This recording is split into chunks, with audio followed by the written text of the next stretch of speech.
하나님 말씀 신약성경 디모데전서 6장 11절과 12절을 다같이 한 목소리로 공독하도록 하겠습니다. 제가 가진 성경 신약 342페이지, 신약 342페이지, 디모데전서 6장 11절과 12절을 한 목소리로 공독하겠습니다. 찾으신 줄 알고 하나님의 말씀을 들읍시다. 시작. 오직 너 하나님의 사람아, 이것들을 피하고 의와 경건과 믿음과 사랑과 인내와 온유를 따르며 믿음의 선한 싸움을 싸워 영생을 취하라. 이를 위하여 내가 부르심을 받았고 많은 주인 앞에서 선한 기준을 하였다. 아멘. 남천 한 번 더 인사하실 때 자신을 위해서 손을 딱 가슴에 얹고 하나님이 나를 엄청 사랑하신다. 시작. 하나님이 나를 엄청 사랑하신다. 아멘이십니까? 네. 예.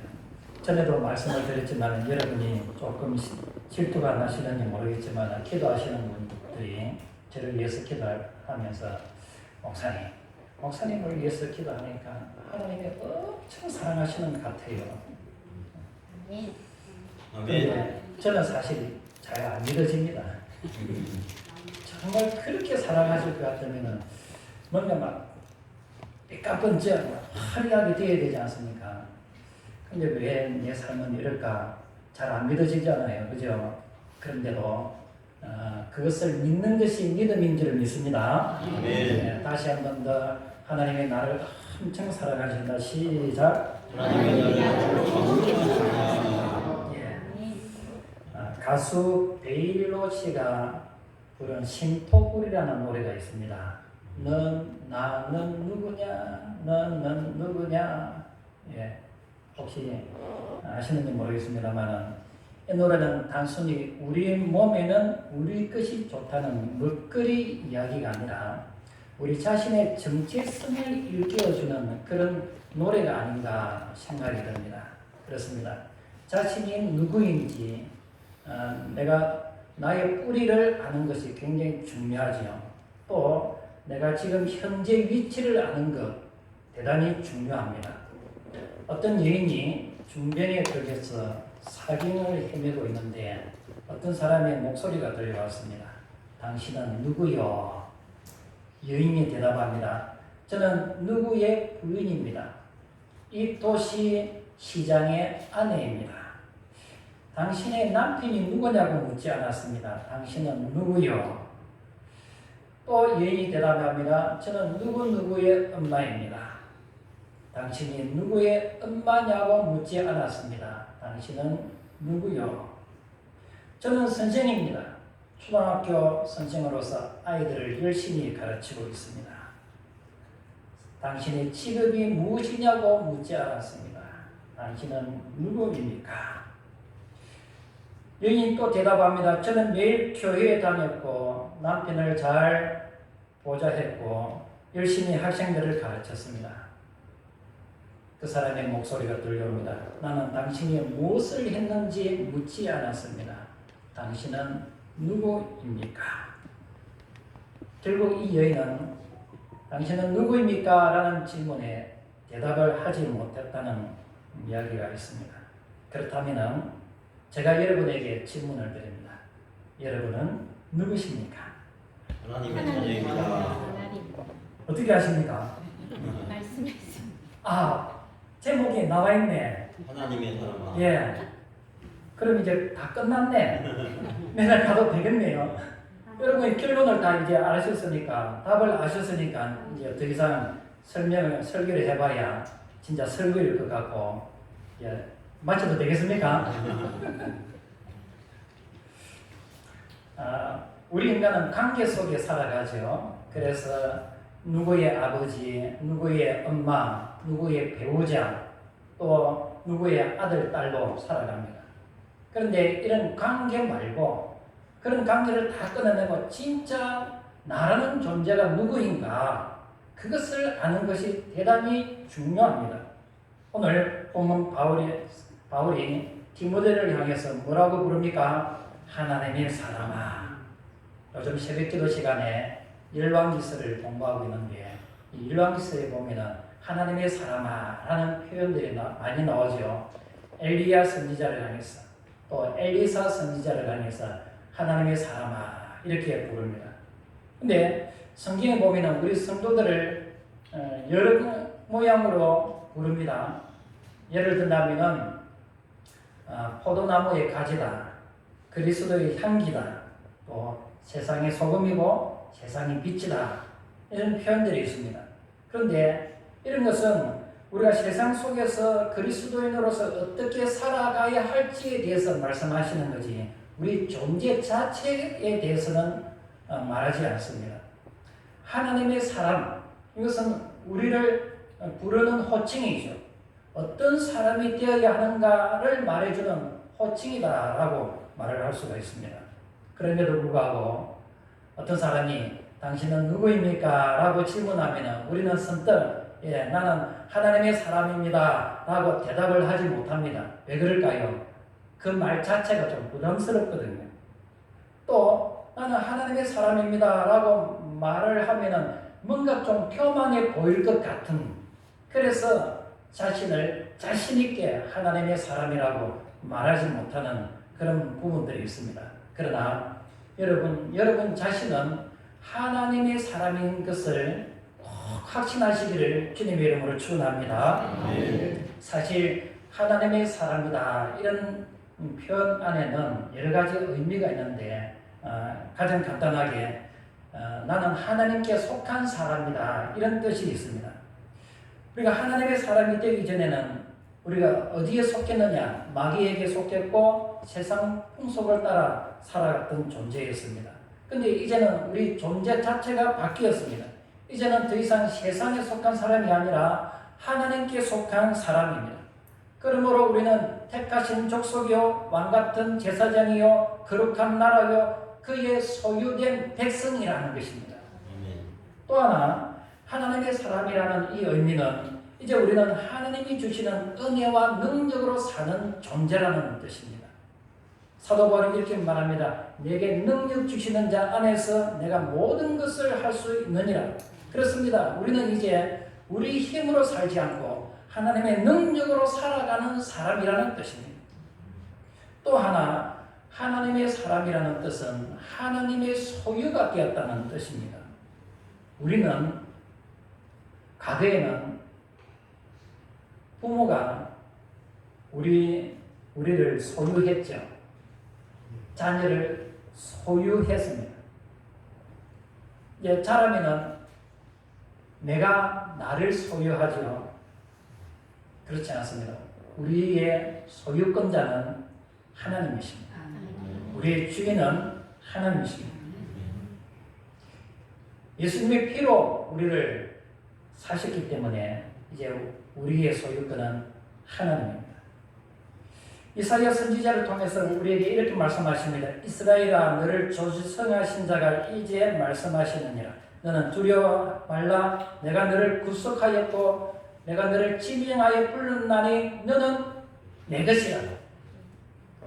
이스라엘 백성들을 40년 동안 먹이시고 입히시고 그들을 보호하고 지켜주신 것처럼 오늘 저와 여러분을 향해서 너는 내 것이라 하시면서 우리를 지켜주시고 보호하십니다. 우리가 물 가운데 지날 때도 우리와 함께 하시고 우리가 불 가운데 지날 때도 불꽃이 우리를 해하지 못하도록 하나님이 우리를 지켜주십니다. 왜 그렇습니까? 우리는 하나님의 소유이기 때문에 그렇습니다. 여러분, 우리는 하나님께 속한 자입니다. 하나님의 은혜로 살아가는 자입니다. 하나님의 소유된 백성이므로 하나님께서 우리를 지켜주시는 줄을 믿으시기를 주님의 이름으로 축원합니다. 그렇다면 우리는 하나님의 사람인지요? 하나님의 사람은 어떻게 살아가야 하는가? 오늘 사도 바울은 디모데에게 하나님의 사람은 이렇게 살아가야 된다 라는 의미로 동사 4개를 통해서 설명하고 있습니다. 피하라, 따르라, 싸우라, 취하라. 이 네 가지 동사를 통해서 우리가 하나님의 사람으로서 어떻게 살아가야 할지를 말씀을 나누고자 합니다. 첫째, 피하라. 11절을 읽어보겠습니다. 11절 시작. 오직 너 하나님의 사람아 이것들을 피하고 의와 경건과 믿음과 사랑과 인내와 온유를 따르며. 고대 중국의 병법 가운데 36개라는 것이 있습니다. 들어보셨죠? 병법을 총망라해서 전쟁에서 실제로 사용할 수 있는 36가지의 계책을 정리해 놓은 것이죠. 전체 6가지 상황을 따라서 6가지 계책을 제시하고 있는 것이 36개입니다. 이 36개 계책 중에서 마지막 계책이 주위상이라는 계책입니다. 어려운 상황이라고 판단이 되면 피하라는 것이죠. 그래서 우리가 흔히 하는 말로 도망가는 것이 최고 산책이다. 어려운 일을 만났을 때 피하는 것이 가장 좋은 산책입니다. 여러분, 싸울 때에 내가 상대방을 넘어뜨릴 수 있지만은 계산을 해보고 잘 안 될 것 같으면 피하는 것도 좋은 수입니다. 근데 이것들을 피하라 라고 되어 있는데 그것이 무엇이냐? 3절에서 10절로 쭉 소개하고 있습니다. 3절에 보면은 다른 교훈을 말합니다. 다른 교훈이라는 것은 여기서 이단을 의미합니다. 우리나라에 기독교가 들어왔을 때에 우리나라 문화는 유교와 불교 문화권이었습니다. 그러다 보니까 예수 믿어서 기독교로 개종이 되었지만 여전히 기독교인들이 유교와 불교식으로 기독교 예수를 믿는 사람들이 많았습니다. 이와 같이 바울 당시에도 그 문화가 헬라 문화였습니다. 그래서 헬라 문화에 젖었던 사람들은 그 헬라 문화를 지식으로 바탕으로 삼고 예수를 믿었습니다. 좀 이상한 기독교가 된 거죠. 유대인에서 예수를 믿은 사람들은 그 유대인들이 가졌던 율법의식, 선민의식, 이것을 가지고 예수를 믿었습니다. 그러니까 자기가 살아온 배경 하에서 예수를 믿으니까 온전한 복음이 아니라 이상한 왜곡된 복음을 가지고 신앙생활을 한다는 것이죠. 거기에다가 우리가 잘 알고 있듯이 유대인에서 예수를 믿는 사람은 율법을 지켜야 된다. 할례를 행해야 된다. 거기에다가 교회 안에 영지주의자들이 와서 더 복음을 훼손합니다. 왜곡시킵니다. 전에 영지주의자들에 대해서 말씀을 드렸습니다. 앞서 1장에 보면은 이런 것은 하나님의 경륜을 이름보다 도리어 변론을 내는 것이라 했습니다. 그러니까 복음 자체로 믿고 복음을 따라서 예수님만 믿어야 되는데 예수님 말씀을 그대로 믿고 살아야 되는데 거기에다가 이상한 것을 막 집어넣습니다. 우리나라로 말하면 예수를 믿으면서도 하는 것은 전 대부분이 유교식이죠. 유교식. 전에도 말씀드린 교회 안에서도 저도 그런 여름에 옛날에 총각 때에 에어컨이 없었지 않습니까? 선풍기가 돌아갑니다. 선풍기가 돌아가는데 이 윗도리를 벗고 예배드리면 얼마나 시원하겠습니까? 근데 예배드릴 때 윗도리를 벗으면 어디 경망스럽게 의관을 갖춘다. 이래가지고 제가 총각인데도 위에 잠바든 뭐든 걸치고 예배를 드렸습니다. 장로님 그렇게 하셨죠? 예. 이 윗도리를 벗지를 못했습니다. 예배 드릴 때. 다 어디에 기반된 생각들입니까? 유교예요. 한편으로는 아주 좋은 의미입니다. 그런데 그 사상이 다 유교, 때로는 불교에서 나온 사상들이라는 거죠.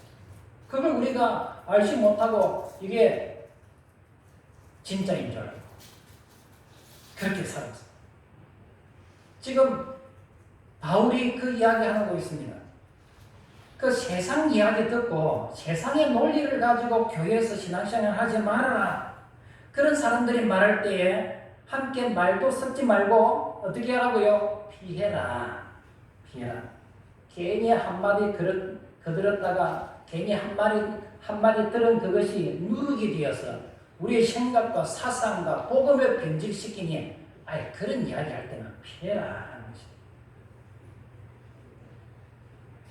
또 4절에 그는 교만하여 아무것도 알지 못하고 복음에 대해서 제대로 아느냐? 제대로 알지 못합니다. 그런데도 아는 체 합니다. 성경을 다 아는 것처럼 말합니다.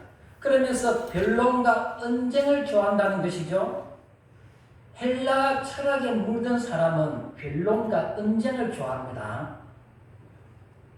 제 주변에 철학과 나온 사람이 있습니다. 철학과 나온 사람이 있는데 그분을 비판하는 것은 전혀 아닙니다. 그런데 말 한마디 한마디 꼬투리를 잡으면서 논쟁을 하기 시작합니다. 짜증이 날까요 안 날까요? 말 한마디 단어 하나하나 가지고 분석을 하면서 당신 말이 틀렸다. 이건 이런 거다. 저런 거다 하면서 단어 하나 꼬투리 잡으면서 논쟁을 합니다.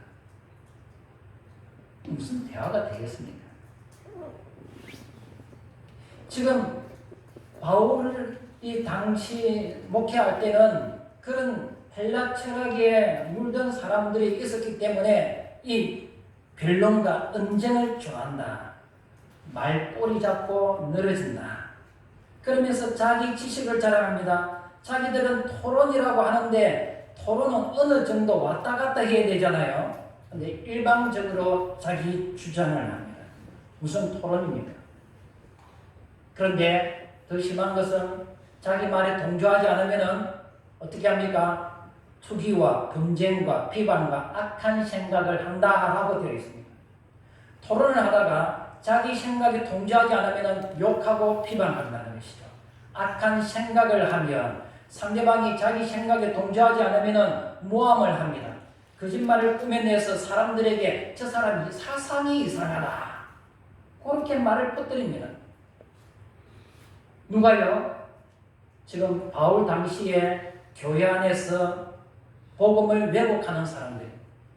5절에 보면은 마음이 부패하여지고 진리를 잃어버려 결국은 다툼이 일어나느니라.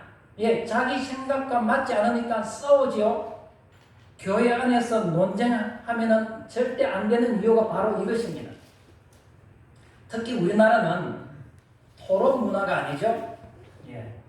민주주의 하면서도 일방적으로 내 주장과 지식을 상대방에게 강요하는 시대를 우리가 살아왔습니다.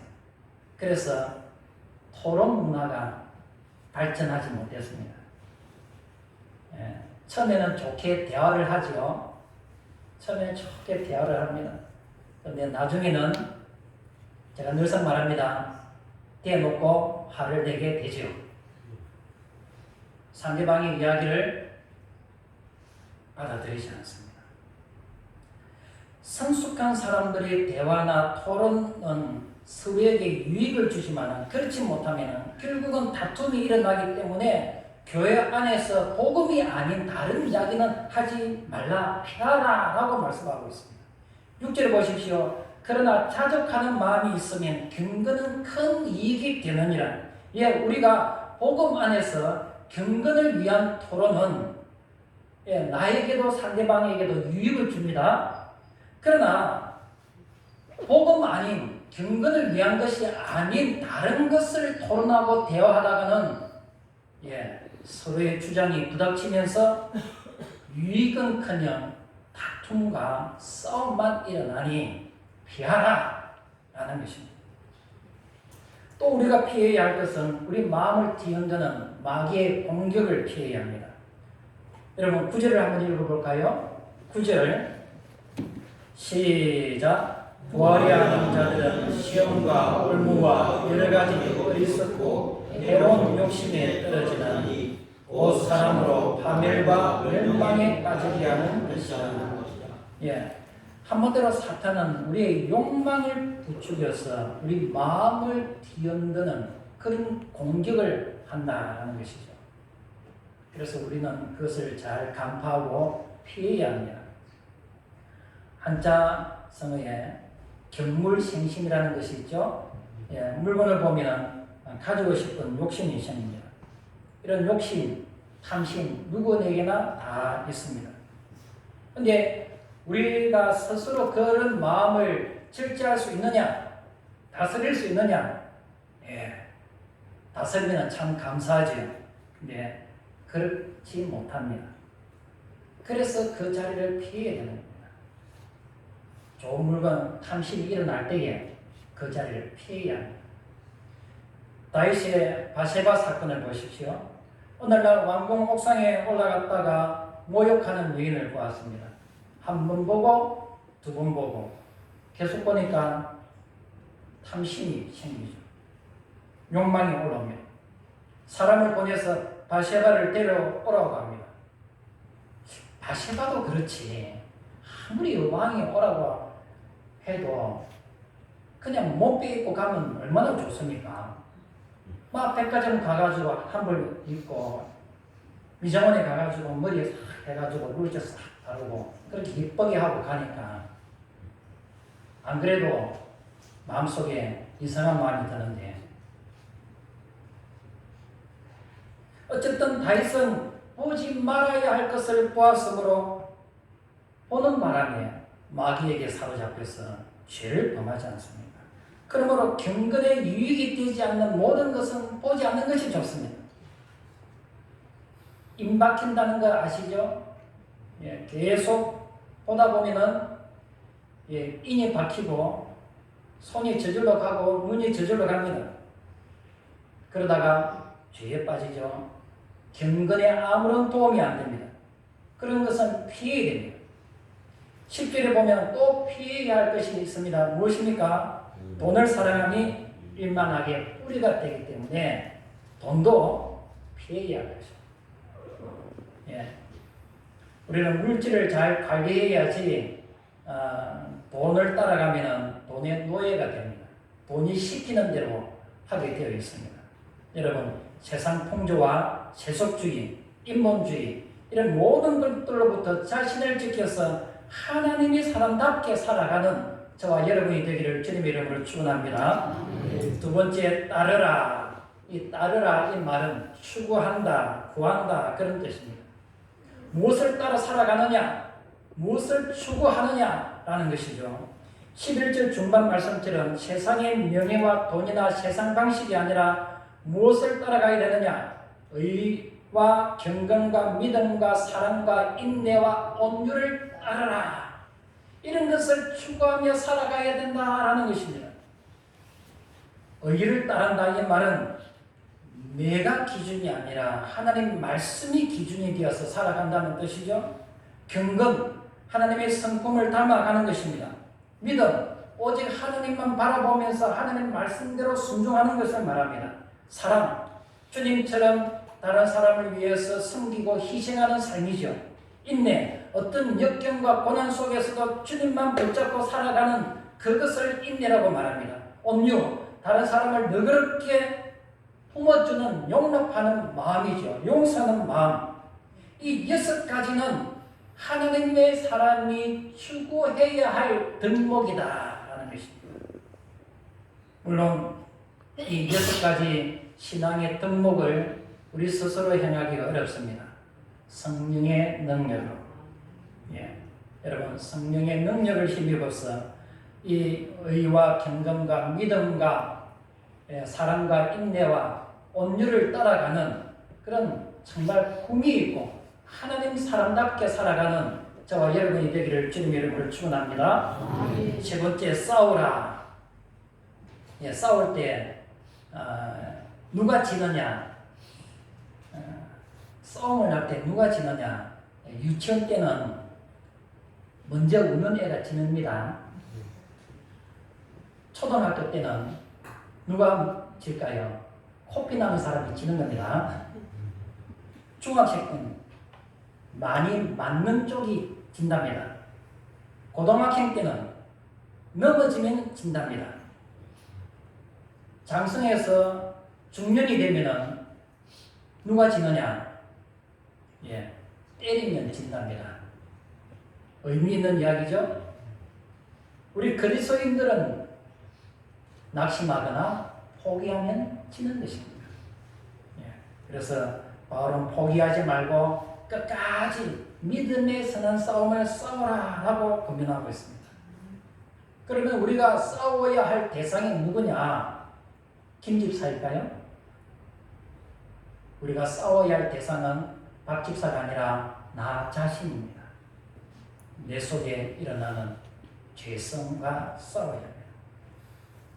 사도 바울도 자기에게 있어서 가장 자신을 괴롭혔던 존재가 마귀나 또 자신을 때리고 옥에 가두는 그런 사람이 아니라 자기 자신이었다고 고백하고 있습니다.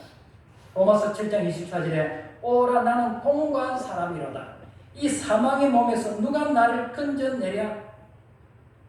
내 속에서 일어나는 고집들, 혈기, 그 썬뿌리들 내가 없앴다고 다 버렸다고 생각했는데 또 내 속에서 올라오는 이 죄성들 이것 때문에 내가 하나님 앞에 경건한 삶을 살지 못하고 거룩한 삶을 살지 못하니 오라 나는 통제하라. 나는 죄인 중에 개수이다 라고 고백하고 있는 것 아니겠습니까? 또 우리가 싸워야 할 대상은 마귀입니다. 마귀는 에덴 동산에서부터 인류를 타락시킨 이래로 계속해서 하나님의 백성들을 타락시키기 위해서 우는 사자와 같이 두루다니며 찾고 있습니다. 마귀는 지금도 수단과 방법을 가리지 않고 성도 한 사람 한 사람을 넘어뜨리려고 하고 교회를 무너뜨리려고 하지요. 우리는 거기에 놀아나면 안 됩니다. 가룟 유다처럼 마귀의 도구가 되어서는 안 됩니다. 또 우리가 싸워야 할 대상은 죄입니다. 죄. 로마서 6장 23절에 죄의 싹은 사망이라. 그러므로 영생을 얻기 위해서 우리는 죄와 싸워서 이겨야 합니다. 죄와 싸워서 이기는 방법이 무엇일까요? 예수 그리스도를 의지하는 것입니다. 예수 그리스도의 보혈을 의지하는 것입니다. 예수 그리스도의 능력을 힘입을 때에 우리가 죄와 싸워서 이길 수가 있는 것입니다. 그러므로 성령의 능력으로 예수 그리스도의 능력으로 자신을 이기고 마귀를 이기고 죄와의 싸움에서 승리할 수 있는 저와 여러분이 되기를 주님의 이름으로 축원합니다. 마지막 취하라. 12절 중간에 영생을 취하라 라고 말씀하고 있습니다. 여기 취하라의 말은 그냥 가지는 정도가 아니라 누리라라는 의미가 있습니다. 영생을 누리라는 것이죠. 영생을 누가 취합니까? 예수 그리스도를 구주로 영접한 사람이 영생을 취할 수가 있습니다. 그런데 예수 믿는 사람은 다 영생을 소유하고 있습니다. 그런데 문제는 이 영생을 누리지 못하고 있습니다. 아니, 질문이 생기네요. 영생은 우리가 천국에 가서 누리는데 이 땅에서 누릴 수 있는 건 아니지 않습니까? 아닙니다. 이 땅에서도 누릴 수가 있습니다. 어떻게 이 땅에서 영생을 누릴 수 있느냐? 이 땅에 소망을 두지 아니하고 장차 천국을 바라보면서 오늘의 괴로움을 기쁨으로 여길 줄 아는 그 사람이 바로 영생을 누리는 것이죠. 지금 내 삶이 괴롭고 고난 중에 있다 할지라도 영원한 세계가 내 앞에 펼쳐지고 우리 아버지 하나님께서 영광 중에 나타나셔서 우리를 위로하시고 우리 눈에서 눈물을 씻겨주시며 지난날의 모든 괴로움과 슬픔을 위로하시고 생명의 면류관, 의의 면류관, 영광의 면류관으로 우리에게 관시어 줄 것을 바라보면서 이 땅의 괴로움을 믿음으로 잘 이겨내는 그것이 영생을 누리는 것입니다. 바르게는 우리에게 주신 이 영생의 기쁨을 날마다 누리면서 세상 사람들과 차별되어 살아가는 그런 우리 주의 근속들이 되기를 주님의 이름으로 축원합니다. 아멘. 말씀을 맺겠습니다. 하나님께서 수많은 사람들 중에서 우리를 특별한 은혜를 주셔서 택하셨습니다. 그리고 너는 다른 사람이 아니라 나의 사람이다. 하나님의 사람이다. 내 자식이다. 내 아들, 딸이다. 라고 말씀하고 있습니다. 하나님의 아들, 딸로서 어떻게 살아가야 되는가? 예. 세상 것 따라가지 말고 피해라. 좋지 않은 것, 정건하지 못한 것 피해라. 죄를 범할 수 있는 그 상황이 되면 빨리 피해라. 피하는 것이 산책이다. 싸워라. 다른 것 가지고 싸우지 말고 경건을 위해서 싸워라. 라고 말씀하고 있습니다. 취하고 누리라. 같은 고난과 괴로움 속에서도 우리에게 이미 영생이 주어져 있으니 저 멸류관이 있으니 저 천국을 유업으로 받았으니 그것을 바라보면서 이 땅에서 하나님의 사람으로 하나님의 자녀답게 살아가라 라고 우리에게 말씀하고 있습니다.